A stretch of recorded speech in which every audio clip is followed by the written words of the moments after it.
সংগ্রামী বিপ্লবী ছাত্র জনতা, আপনারা জানেন যে আমাদের যে 6টি দফা দাবি, এই 6 দফার মধ্যে সবগুলো যৌক্তিক দাবি।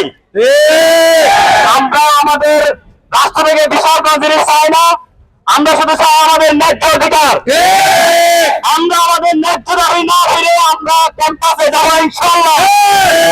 সংগ্রামী ছাত্র জনতা, আপনারা জানেন যে কুমিল্লায় বিগত কয়েকদিন আগে আমাদের ছাত্র ভাইদের উপর নির্মম হত্যা এই ঘটনা নিয়ে আক্রমণ করা হয়েছে। আমাদের এই ছাত্র আক্রমণ যারা করেছে তাদেরকে প্রশাসন দৃষ্টি আকর্ষণ করে বলতে চাই, তাদের সুস্পষ্ট বিচার দাবি করতে হবে।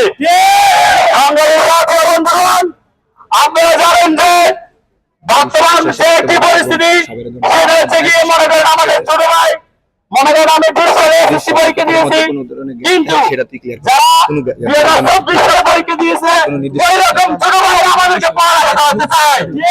আমরা স্পষ্ট করে বলতে চাই, ছোট ভাইদের আপনার রাজ্যে যখন তারা তাদের স্কিল ডেভেলপমেন্ট করতে পারবে।